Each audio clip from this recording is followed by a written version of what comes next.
आपके आपके है कि नहीं वो ऊपर को मालूम पड़ जाएगा। नहीं समझ, जो आपके है तो ऊपर को मालूम पड़ जाएगा आपके है कि नहीं। तो आज दोपहर को सब आना और शाम को सब विवाद की सोचे थे बाबा साहब हमको भी शाम को भक्ति करना है, करो ना, क्या भगवान की भक्ति में क्या मजा है। तो आज दोपहर को एक लघु शांति विधान बहुत विशिष्ट, गुरुदेव 3 घंटा वहीं बैठेंगे, सभी स्तोत्र गुरुदेव के मुख से आपको सुनने को मिलेगा, साधु भगवंतों के मुख से, गुरुदेव के मुख से मुख्य रूप से सुनने को मिलेगा। ऐसा विशिष्ट विधान परमात्मा का अभिषेक का होने जा रहा है। और इसका जल की ताकत है कि आप घर के अंदर कहीं पे भी ये जल छिड़काव करो तो वहां से सभी प्रकार के उपद्रवों का नाश होता है। तो आज दोपहर के समय के अंदर जितने भी दुकान, हर व्यक्ति के दुकान के अंदर आदमी है, कोई इतना टेंशन नहीं है। आप बाहर गांव गए हो, राजस्थान गए हुए होते 5-7 दिन, क्या दुकान बंद रहती है? बंद रहती है? हाँ, बंद नहीं रहती है। इस छात्रों से कोई अनुष्ठान हुआ भी नहीं है अभी तक, जिनवाणी वही बड़ा अनुष्ठान हुआ है। यानी कि ये एक दृष्टिकोण से देखा जाए तो परमात्मा का भक्ति का अनुष्ठान पहला है। तो यानी कि सब लोग अभी से प्रिपेयर हो जाओ, दोपहर को हमको आना है, कैसे एडजस्ट करना है। आपको 9 से 12 1 बजे का टाइम दिया जाता है, जो भी काम निपटाना है आदमी को, जो भी काम आपको सौंप देना है वो सौंप कर परमात्मा के अभिषेक के अंदर दोपहर के एकादशा के अंदर तो 5 चले हुए लगभग 80-100 है, हाँ 85 यानी कि 100 लगभग जितने 108 जितने लगभग एकादशा खींच के हो गए, तो एकादशा के अंदर भी जुटना है और परमात्मा के अभिषेक के अंदर शाम को परमात्मा की भक्ति भी करना है। तो सभी आज पूरा दिन पार्श्वनाथ के नाम पर पार्श्वनाथ परमात्मा का मोक्ष कल्याण की उजवनी के अंदर हम लोगों को सबको जुटना है और बस जिनवाणी का पान करके आत्मा उत्थान करने सब समझ जाओ, यही मान लो।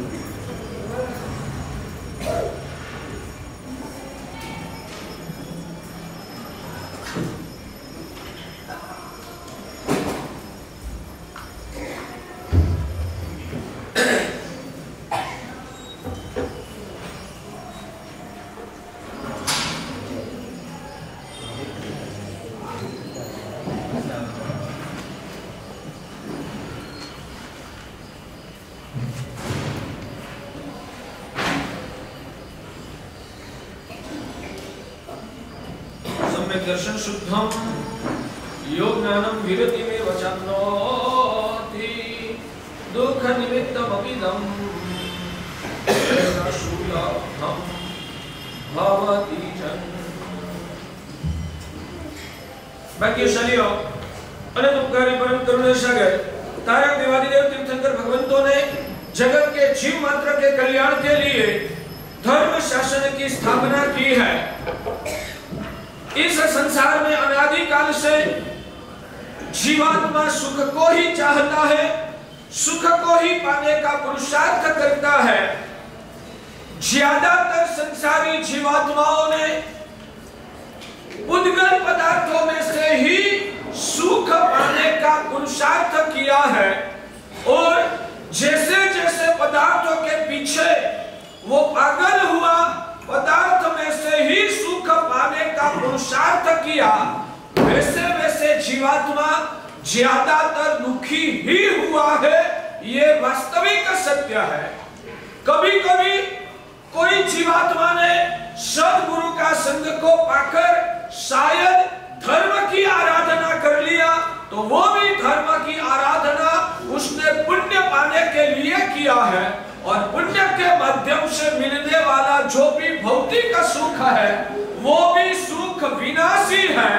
इसलिए धर्म करके भी, पुण्य बढ़ाने के बाद भी कभी कभी जीवात्मा को सुख मिल गया, मगर उसके बाद वो जीवात्मा फिर से दुखी ही हुआ है। और एक एंगल से बताऊं तो सुख पाया उस वजह से ही वो ज्यादा दुखी हुआ। सुख पाया उस वजह से ही वो ज्यादा दुखी हुआ। समझ में आ रहा है? उसका मतलब ये कि हमेशा सुख पाना है तो वैसा ही पाना कि जिस सुख का वियोग होने वाला नहीं है। जिस सुख का वियोग होता है वो सुख आपको पीछे आगे जाकर और ज्यादा दुखी करता है। जैसे कि मैं एक उदाहरण के माध्यम से कि भाग्यशाली 2 मित्र हैं, उसमें से एक व्यक्ति को शादी का बहुत बच्चा नहीं हुआ, बच्चा नहीं हुआ, उसके अंदर में क्या होगा आप मुझे बताइए। उनको अंदर में उनकी मानसिक स्थिति कैसी होगी? जैसे भी हो एक बच्चा हो जाए। हाँ? जैसे भी हो एक बच्चा हो जाए तो अच्छा, मगर जब तक बच्चा नहीं हुआ है तब उनकी हालत क्या होगी? तो जिनको बच्चा नहीं हुआ है वो दुखी है। उसके सामने दूसरा मित्र को बच्चा तो हुआ, उनको बच्चा हुआ मगर वो बच्चा छोटी उम्र में मर गए। आज की हालत में दोनों में से एक को भी बच्चा नहीं, आज की हालत में दोनों में से एक को भी बच्चा नहीं है। तो मेरा प्रश्न यह है कि क्या दोनों का दुख की परिस्थिति, दुख की मानसिक स्थिति समान ही होगी ना? आज दोनों में से एक को भी बच्चा नहीं है तो दोनों का दुख समान ही होगा ना? रिस्पॉन्स अलग होगा ना? तो जिनको बच्चा हुआ और मर गया उनको एक बार तो बच्चे का सुख महसूस करने का मिला, उन दूसरा को तो बच्चा मिला ही नहीं है। तो जिनको बच्चा हुआ ही नहीं वो ज्यादा दुखी होगा ना? समझ में नहीं आया? जिसको हुआ और चला गया वो ज्यादा दुखी, या जिनको पहले दोनों को दोनों दुखी है वो मंजूर, मगर जिनको था ही नहीं वो ज्यादा दुखी, या होने के बाद चला गया वो दुखी ज्यादा दुखी। जिनको जन्म से पहले से संपत्ति घर में थी ही नहीं, जन्म से गरीब है वो ज्यादा दुखी होगा, या जो पहले श्रीमंत था मगर बाद में उनकी संपत्ति चली गई और गरीब हो गया। आज की स्थिति में दोनों की गरीबी एक समान ही है। आज की परिस्थिति में दोनों की गरीबी एक समान ही है, मगर एक व्यक्ति को पहले से गरीबी है, दूसरे को पहले श्रीमंताई थी और बाद में गरीबी आई। हाल की स्थिति में दोनों की गरीबी समान है तो दोनों को दुख महसूस करना समान ही होगा या कम ज्यादा होगा? उसके बाद संपत्ति मगर आज गरीबी इनके पास भी, वो भी 200 रुपया हर रोज का कमा के खाते हैं, वो भी 200 रुपया कमा के खाते हैं, दोनों की स्थिति तो समान ही है, तो दोनों का दुख समान क्यों नहीं? समझ में आता है? तो जिसको मिला ही नहीं है वो अंदर से जितना दुख महसूस करता है उससे ज्यादा मिलने के बाद चला जाता है वो ज्यादा दुख महसूस करता है।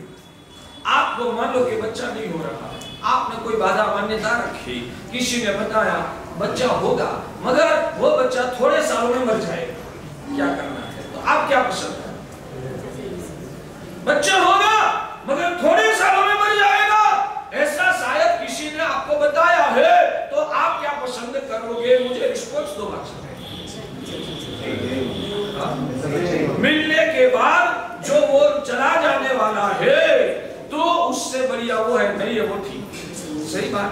पाना है तो वैसा पाना है कि सालों तक वो मेरे साथ रहे, मगर आने के बाद जो जाने वाला है तो वैसा बच्चा चाहिए ही नहीं, सही बात।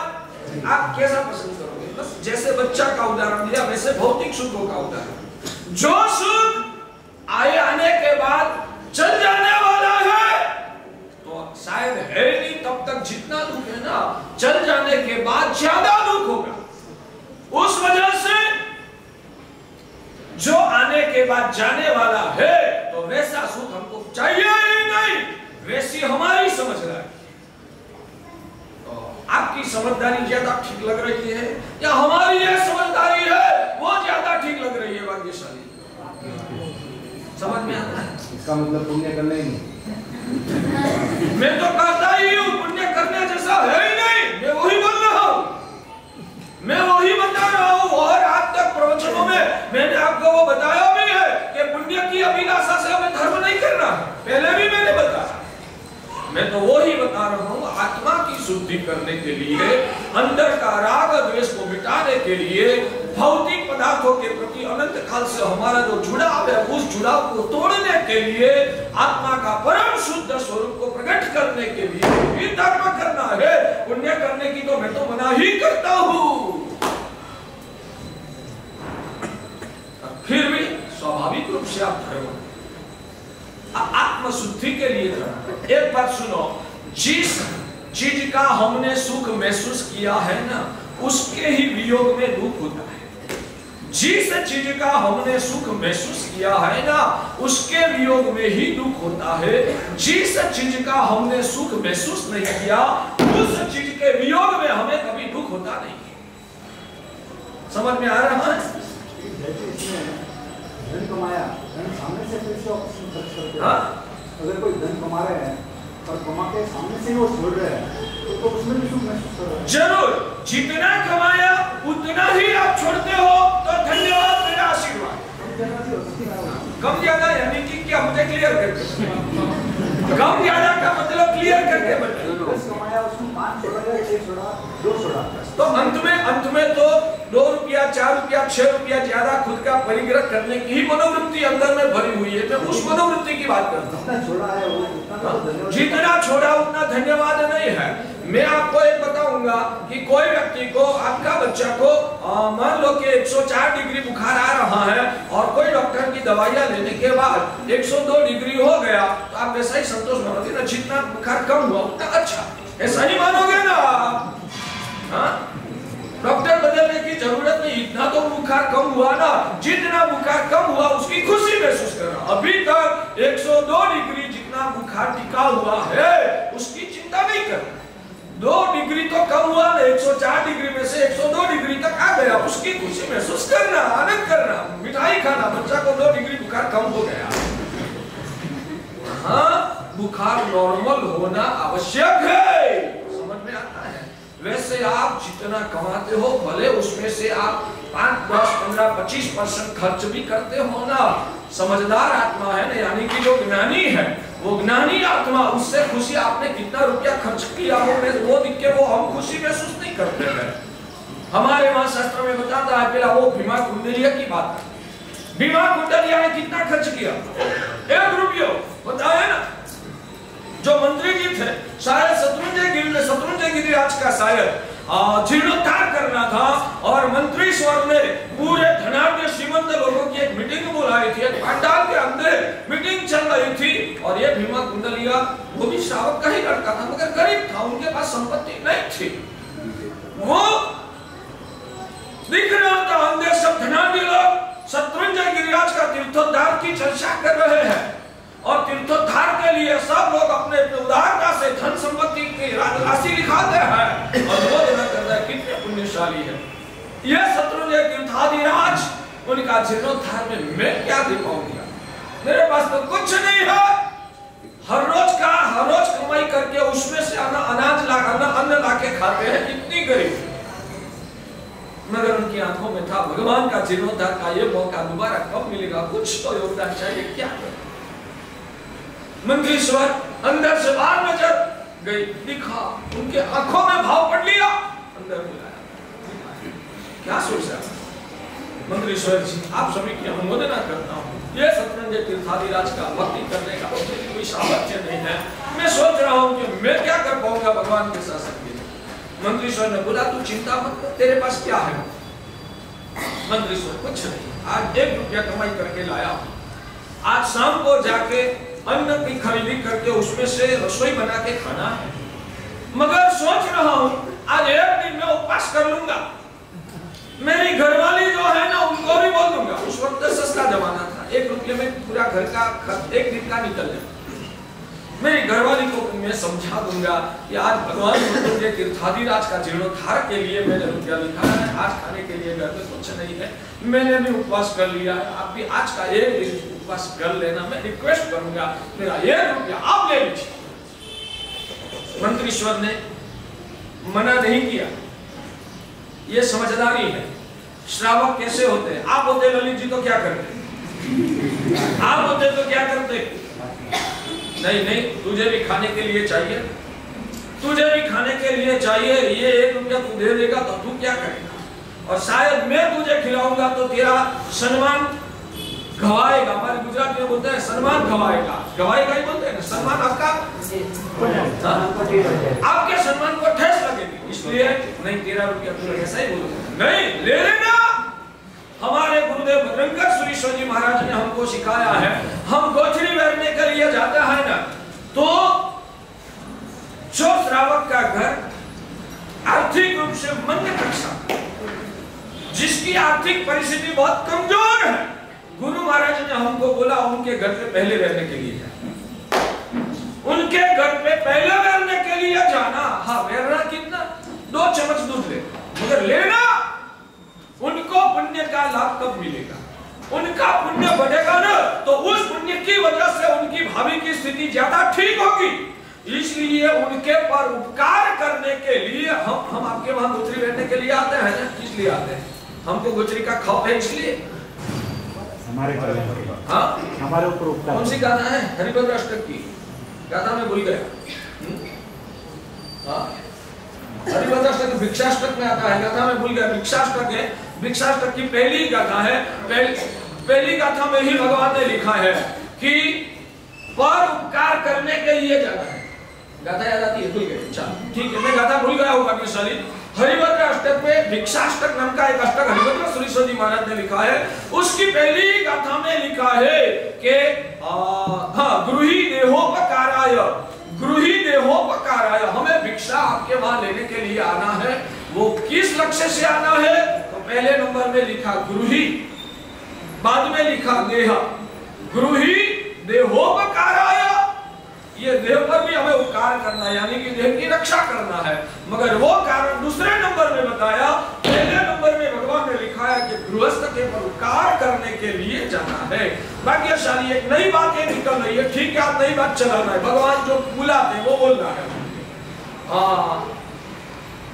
कोई कंपनी है, वो कंपनी, कोई श्रीमंत व्यक्ति कंपनी डाल के उसका शेयर निकालते हैं और बहुत सारा बड़ा व्यापार करते हैं और करोड़ों रुपया की कमाई करता है।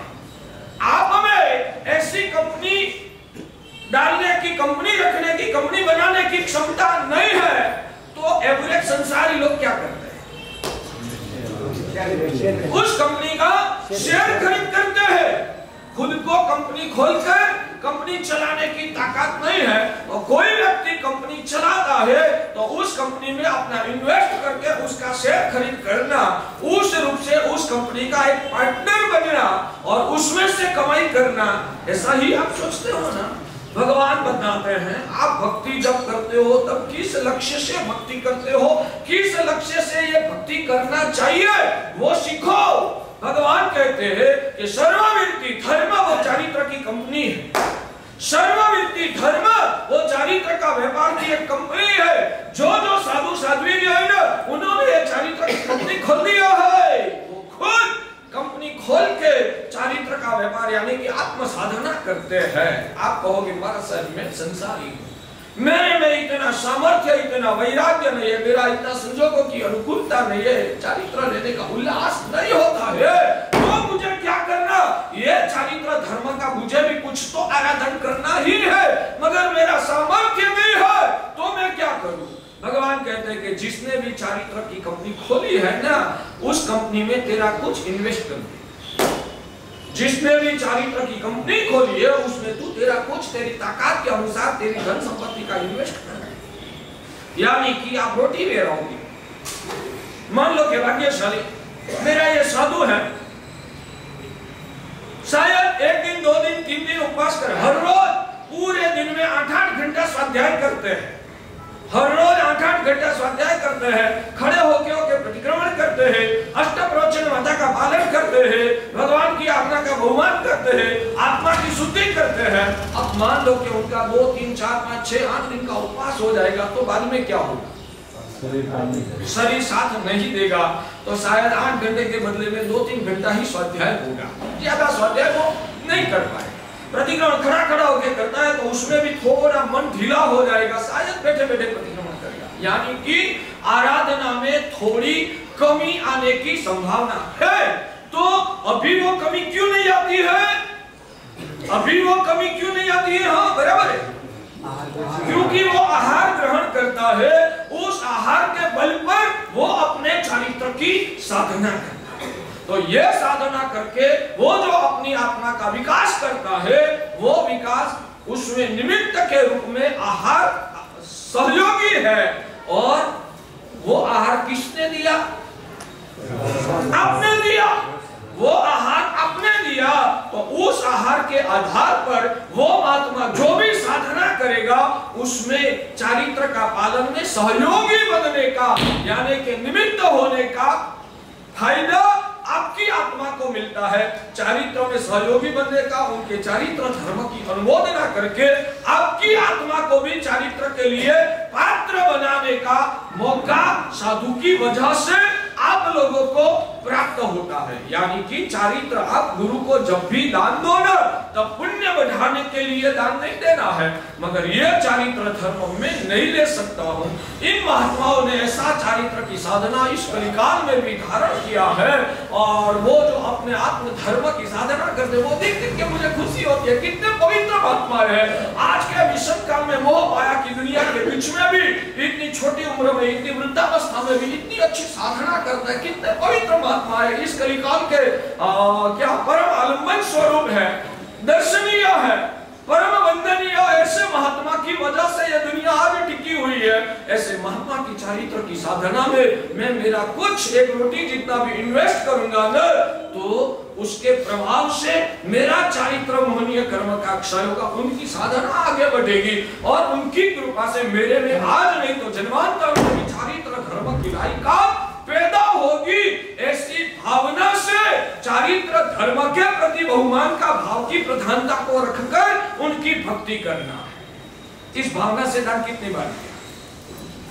इस भावना से चारित्र धर्म की अनुमोदना करने के रूप में मैं तो चारित्र साधना नहीं कर सकता हूं, मगर मेरा 2 रोटी जितना भी उनकी चारित्र की साधना में इन्वेस्ट होगा ना, तो उससे मेरा चारित्र मोहनीय कर्म का क्षय होगा, यानी कि मेरे में भी चारित्र की पात्रता पैदा होगी। ऐसी भावना से आप लोगों ने कितनी बार दान दिया? एक बात समझना, दान जो भी देते हैं ना, उसमें हमारे वहां भगवान कहते हैं कि सामने वाला महात्मा कितने सुपात्र है वो जितना आवश्यक है ना, उससे भी ज्यादा आपकी भावधारा आवश्यक है। भाग्यशाली मान लो कि आप गुरु महाराज को रोटी दे रहा हो तो ज्यादा फायदा, या गुरु महाराज को मिठाई दे रहा हो तो ज्यादा फायदा। भगवान कहते हैं क्या बेराते हो, वो दूसरे नंबर में किस आशय से बेराते हो। मान लो कि यहाँ बहुत सारे महात्मा पदार्थ है, उसमें कभी आपका लड़का ने भी दीक्षा लिया, वो भी उत्तम चारित्र का पालन करता। आपका लड़का चारित्र ग्रहण किया और पवित्र बहुत उत्तम चारित्र का पालन करता है, वो भी विहार करते करते यहाँ आए और वो महात्मा को आपने विनंती किया, महात्मा जी पधारिए गोचरी रहने के लिए, और आपका लड़का महाराज गुरु महाराज ने भी लाभालाभ लिख के भेजा के जाओ आपके संसारी पिताजी के वहां गोचरी वेर के आइए।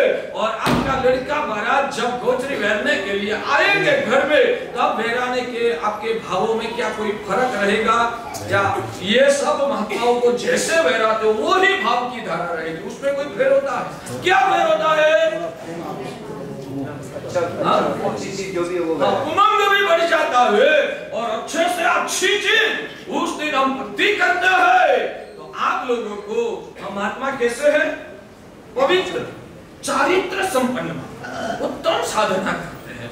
ऐसे आपके लड़के महाराज उत्तम क्वालिटी की चारित्र की आराधना, शायद नीरति चारित्र का पालन करने वाले ऐसे महात्मा को आप मिठाई, फरसान, ड्राई फ्रूट्स वगैरह भाव से पात्रा भर दोगे तो आपको सुपात्र दान का लाभ कितना मिलेगा? सुपात्र दान का लाभ मिलेगा या नहीं मिलेगा? तो जब वैराग्य हो तब एक संयमी महात्मा है, कितना उत्कृष्ट चारित्र का पालन करते हैं। बस उनके चारित्र को मेरा वंदन है। ये महात्मा इतनी अद्भुत चारित्र ये शरीर के आलम्बन से कर रहे हैं, तो उनका शरीर को मेरे भोजन से टीका मिल जाएगा, सपोर्ट मिल जाएगा, तो उनकी साधना अच्छी होगी। बस उनका चारित्र धर्म को ही हृदय में रखकर आप वैराग्य हो तो आपको सुपात्र का दान अच्छी तरह से प्राप्त होगा। वो महात्मा वास्तव में अत्यंत पवित्र है। आपने वैराया मेरा लड़का मारा, यानी कि वैराने के दौरान मेरा लड़का की भावना बीच में प्रधान रूप में थी और वो लड़का महाराज थे, उस वजह से आपने मिठाई वैराया, तो आपको सुपात्र दान का लाभ कितना मिलेगा? तो सुपात्र दान के लिए सामने वाला पात्र कितना सुपात्र है वो जितना महत्व का है। बीच में जो द्रव्य वैराते हो वो द्रव्य कितना उत्कृष्ट क्वालिटी का है, वो जितना महत्व का है, उससे ज्यादा आपकी सोच, आपकी वृत्ति, आपकी भावधारा, आपकी समझदारी क्या है, उसके पर आपकी अराजकता भी आती। भगवान कहते हैं वही महाराज, मगर मेरा लड़का महाराज वैसा करके आप ड्राई फ्रूट भी हो रहोगे तो आपकी आत्मा को वितराग दशा ये दान से प्राप्त नहीं होती। मगर वही महात्मा, वही द्रव्य, वही मेरा निवाला, मगर पवित्र संयम महात्मा की मैं भक्ति कर रहा हूँ, उस भावना से शायद वैराओगे न तो वैराते भी आपको केवल ज्ञान प्रकट हो सकता है। यानी कि वैराने के दौरान सामने वाला महात्मा की भूमिका क्या है, वो जितना महत्व की चीज है उससे ज्यादा अनंत गुनी महत्व की बात वो है कि आपकी वृत्ति में, आपकी सोच में क्या है, वो आपका कल्याण के लिए ज्यादा महत्व। तो हम भी वैरने के लिए जाते हैं, एक साधु वैरने के लिए जाते हैं, क्यों? बस अब शरीर साथ नहीं देता है, इसलिए गोचरी की आवश्यकता है, मेरी आवश्यकता है, इसलिए मैं जा रहा हूं उस भावना से। दूसरे महात्मा ये श्रावकों को, आज मेरा अक्षय रत्न विजय की मैं बात करूं। अक्षय रत्न विजय जी अभी 2 थाने को मैंने पोस्टल संघ में चौमासा के लिए भेजा है, 2 ही थाने हैं, उसमें से जो अक्षय रत्न विजय खुद को तो एमबी की होली चल रही है, 67वीं 68वीं होली चल रही है। अक्षय रत्न विजय जी को होली में हर रोज वो व्याख्यान करते हैं, वहां के संघ को अयोगक्षम करते हैं। वो अक्षय रत्न विजय जी ने जब यहाँ 4-5-6 दिन पहले आया था तब मुझे बताया, शायद अभी तक एक भी घर में दूसरी बार में गोचरी वैरने के लिए नहीं गया, 1-1, 1.5, 2-2 किलोमीटर तक भी मैं जाता हूँ। उसने मुझे विनती किया यहाँ से इसमें से 1-2 साधु भगवान को और उधर भेजो, किस लिए? तो गोचरी वैरने के लिए ज्यादा घर में जा सकूं। ऐसे घर है कि जिन्होंने वहां घर बनाने के बाद आज तक उन जैन परिवारों के घरों में भी कभी भी साधु या तो साध्वी जी वैरने के लिए नहीं पधारे हैं। ऐसे घर बहुत सारे वहां छूटे बिखरे हुए हैं।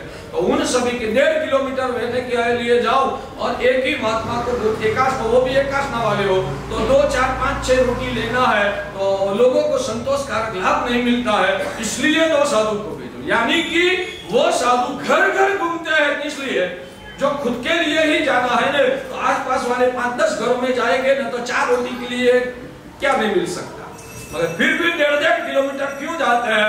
इन लोगों का धर्म का संस्कार टिकाना है, उनको भगवान के शासन के साथ जुड़ना है, उनको भी धर्म का लाभ देना है, तो इसलिए उनके घर पे जाएंगे तो उनको भी साधु का दर्शन होगा, साधु का वैराएंगे तो उनकी भावना बढ़ेगी, पुण्य भी बढ़ेगा और साधु के पास खींच के आएगा तो उनका कल्याण होगा। तो साधु वैरने के लिए जब भी जाते रहेंगे तब उनके हृदय में क्या भावना रखना, उस बारे में भगवान ने शास्त्रों में लिखा है, गृही देहोपकार। उसमें 2 चीज बताई, हाँ तेरे देह को टिकाना है इसलिए जाना है, और देह को क्यों टिकाना, इसके लिए शास्त्र में 6 कारण बताए हैं। वो सब चर्चा लंबी एक में से दूसरे में चला जाऊंगा, दूसरे में से तीसरे में चला जाऊंगा।